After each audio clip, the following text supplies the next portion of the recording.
He got a very At this time, the Chair, I'd like to call to order the Suffern Central School District Board of Education meeting, special meeting of May 16th, 2019.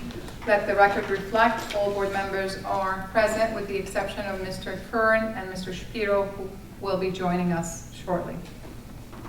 No mics? The chair would like to entertain a motion to go into executive session for the following two purposes. One, reviewing with school attorney disciplinary proceedings pending against the pedagogical employee. Two, receiving legal advice from school attorney regarding Suffern Educators Association grievances. Motion? Moved. Mr. McKenzie, second. Second. Mr. Cairns, all those in favor signify by saying aye. Aye. All those against? Any abstains? No. Moved. Thank you. Call to order. The Suffern Central School District Board of Education special meeting of May 16th, 2019. Let the record reflect all board members are present with the exception of Mr. Paul Shapiro, who had a conflict that he could not reschedule.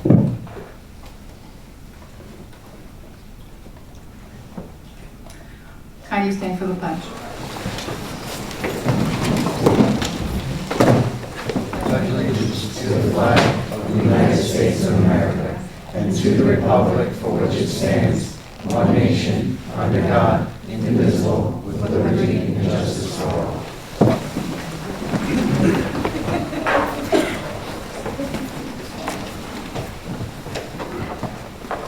To start, I would like to apologize on behalf of myself and the Board of Education for our delay. We were scheduled to come down earlier than now, and we had a serious legal matter that presented itself that required time upstairs. So I apologize for your wait.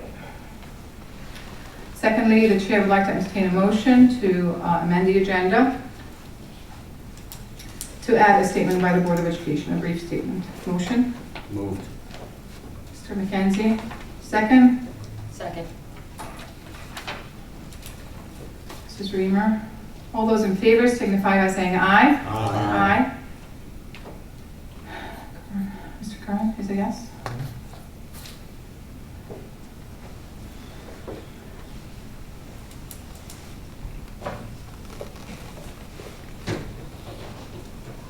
All those against? Any abstains? Sir Domi is a yes to amend? Yes? I was. Thank you, sir.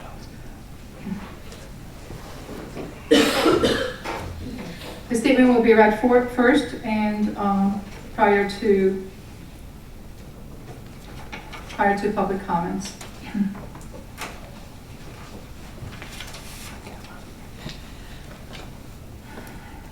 This is a statement on behalf of the Board of Education of the Suffern Central School District. A serious breach of executive session confidentiality has been identified, and an internal and external investigation shall take place imminently. We cannot discuss this any further tonight. Thank you. Public comments. Please approach the microphone, state your name and affiliation with the Suffern Central School District.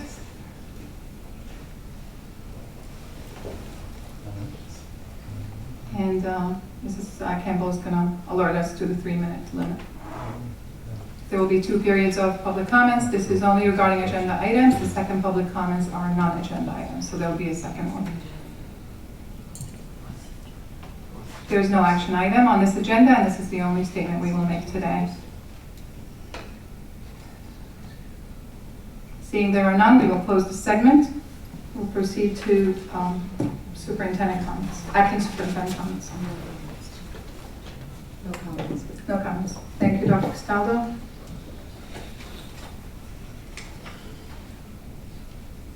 Public participation on non-agenda items, again, a 30-minute interval. In total, 3 minutes per speaker. Got no mic, so I'm just going to speak up. I apologize. Can we have? Do you want? Yeah, this works. Up here. I'm sorry about that. Hi, how's everybody doing tonight? My name is Greg Flanagan. I'm the Vice President of the Custodial Maintenance Organization, and we have a little prepared statement here. The Custodial Maintenance Organization has come here tonight to express our displeasure with the school district's contract negotiation team, which is comprised of the acting superintendent, a handful of school board members, and their high-priced attorney who acts solely on their behalf. Contract negotiations are supposed to be entered into in good faith by both parties. The Custodial Maintenance Organization has entered into these negotiations in completely good faith, while the district team has completely and intentionally failed to do so. Aside from their unwillingness to engage in any type of meaningful negotiations, there are members of the district team, including members that sit on the school board, that have been actively engaged in conversations with a building maintenance contracting company, which we view as a violation of good faith. And being that the Custodial Maintenance Organization had no prior knowledge of these interactions, we are only left to assume the worst. In closing, we expect and deserve to be treated much better than this. Thank you.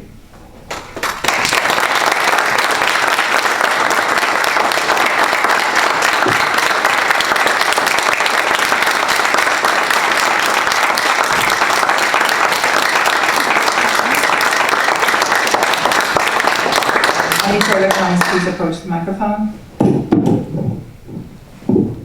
We would welcome a rebuttal. Well, we have board member comments when it's appropriate, so We the welcome, turn of the public right now. we welcome it.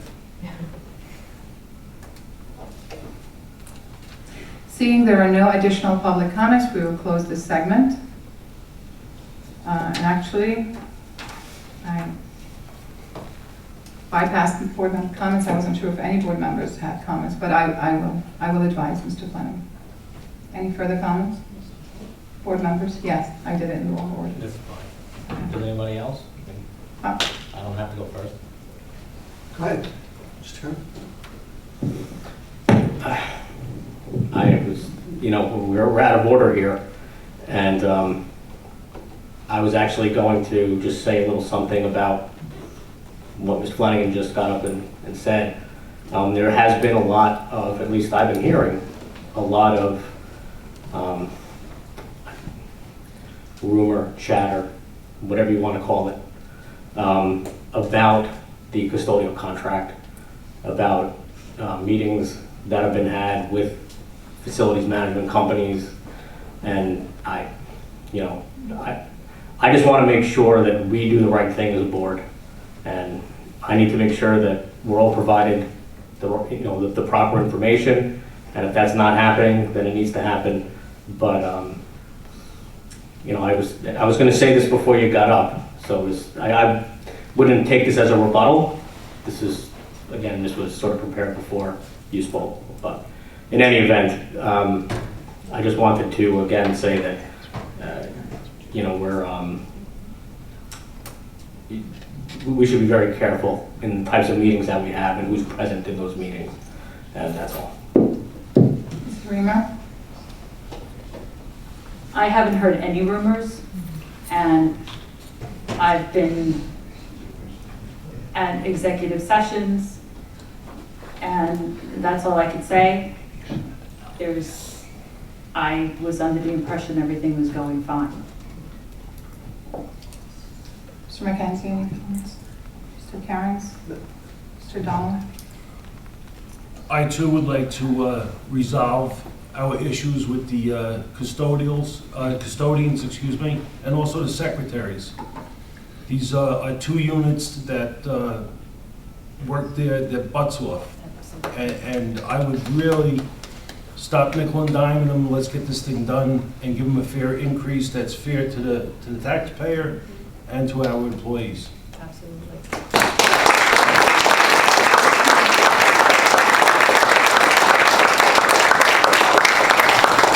I think we could all agree that that's what we would like to see happen. The best thing that the new board has done this past year is actually change policy. And that is the opportunity for us to speak to you. Before this, we just had to sit here and whatever you came up to say, whether it was a mistruth or an absolute lie or whatever the case may be, we just had to sit here. But now we have the opportunity to really speak to you. And I would like to go on record as saying, number one, I shall never ever sign a contract okay, to sell the Hilburn Board of Education building. This building, okay, if you're not aware of it, okay, was designated as a historical site in 2016. In 2015, it was on the New York State Registry for Historic Sites. Even the possibility of trying to sell it would be extremely difficult. But more importantly, okay, this building is not only something for this community to share because of Supreme Court Justice Thurgood Marshall, but he is a civil rights leader. And what he did in terms of Hilburn helped fight civil rights and move it forward and so forth. And any idea of losing this building, okay, is absolutely crazy. As a history teacher, I've taught civil rights in terms of what's going on, and you really have to know that Thurgood Marshall, we had the opportunity of meeting him down in, we had the opportunity of meeting his wife and her son down in Washington when he took the students of RCC there. They speak about this case. This was one of the most important cases. This is a building that goes along with it. Let's not think of closing it. Let's not think of selling it. Let's try to think of how we can basically redevelop it. I've spoken to some people in the community. The idea is maybe making part of a museum dedicated to Thurgood Marshall. You know, the whole idea of losing a building like this, okay? Are there repairs? Yes. There are grants out there. There are people throughout the United States of America in the civil rights movements. If you can contact them, okay, and get them to understand what's happening and what you want to do, you can save it for posterity. 200,000 people every summer go up to Bear Mountain. They come by here. This is something that I think we really have to develop. It's part of our history for the community, and it's really part of the civil rights history that you would be destroying if you decided to close or to sell this building. We as a community already did that, just so you know. I'm sorry, please don't answer. I'm sorry. Mr. Cameron, are you done? I think that's it. Thank you very much.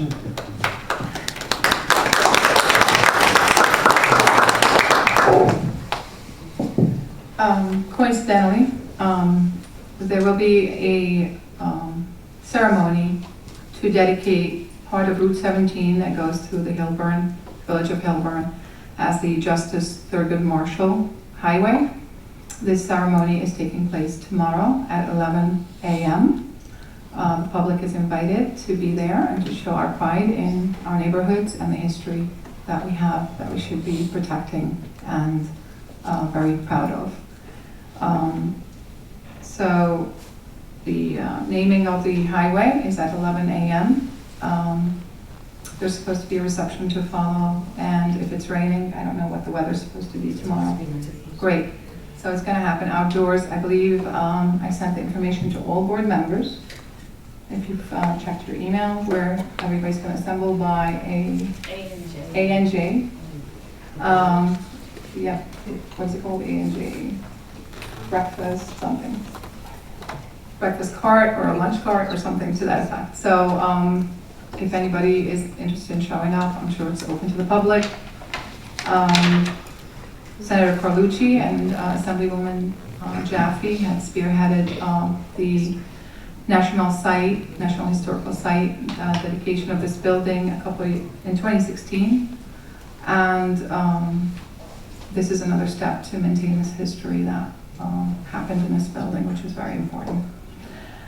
Second thing I'd like to say is that Mr. Flanagan, usually there's no rebuttal, but I'm just going to clarify. I was invited to a meeting right here in this room last week. Monday? This week, Monday? It was Monday. It was, okay. And I rushed over here from work, and I didn't hear anything that had to do with facilities whatsoever, or that in any shape or form I understand as a conflict with your great work, you and your amazing team. I was under, not to interrupt you, but I was under the understanding that Angus was also in that meeting Yes. with you. Yes, the president and the vice president of the board are Yes. invited to attend, not to make any decisions, no. Well, if you're looking at outside companies, you're looking to replace us. Okay, so I'll clarify what I learned at the meeting, and we're not going to go back and forth, but I'll clarify, because I like to make it clear. It was a company that was represented at an exhibitor hall in our state convention, and what they do is they look at utility bills for a couple of years past, and they look at where the district could possibly, and actually I'm going to report on this on Tuesday, but since you're here and asking, I'm happy to report. They look at where the district can save funds on utility bills and do an analysis of all the utilities, whether the heating, the electric, all of that.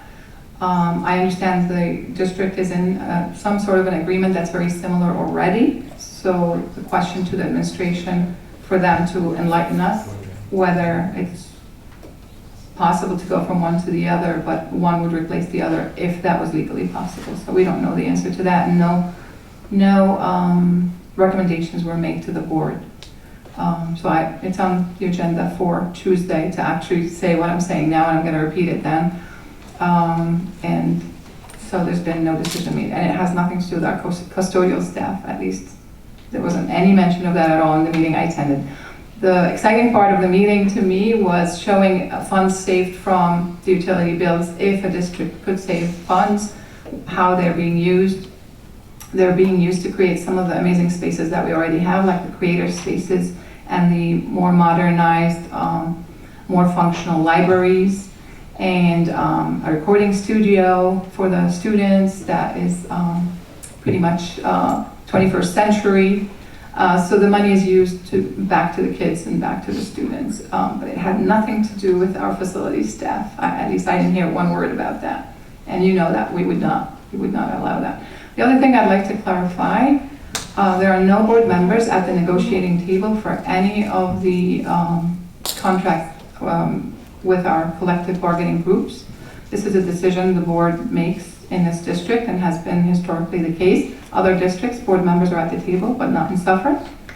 And anytime the attorneys are at the table, they have guidance from the full board, not from certain members of the board. We discuss it collectively, and we decide how to proceed on every item that they're proceeding on. And lastly, I need to make this very clear. When this contract negotiation and another contract were coming up for time to negotiate, Superintendent Dr. Douglas Adams made the decision to utilize the services of that law firm to represent the administration. That was not a board decision. The board wanted a law firm representing the board in as listening and reporting back to us the facts, because we had some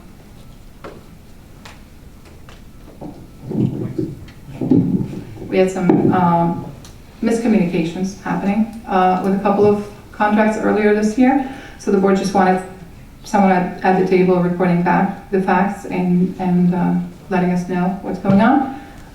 It's not up to the Board of Education to decide who negotiates, because that's the administration's choice. And Dr. Adams made that choice, that he wanted the same law firm representing.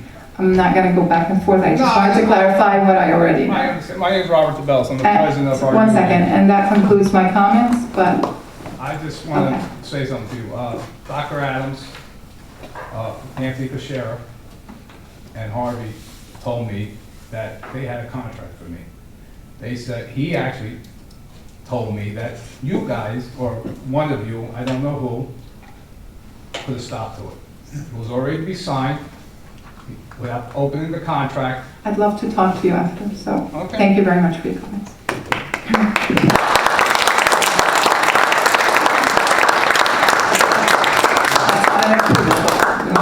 Thank you. At this time, I'd like a motion to, Dr. Costello, any closing comments? Nobody knows. I would just encourage anyone that could attend the dedication tomorrow for the Thurgood Marshall part of Route 17. It's going to be a great ceremony, and there is a reception here afterwards. If it's raining, the entire dedication and the conversation will be here in this building, but it certainly would be worthwhile to see, so I encourage you to attend. Thank you, Dr. Costello. And again, I went accidentally and not intentionally off order here. And at this time, I'd like to entertain a motion to adjourn this meeting. Anyone? Adjourn. Mrs. Reamer. Second? Second. Mr. Kern. All those in favor signify by saying aye. Aye. All those against? Any abstains? Thank you. Meeting is adjourned.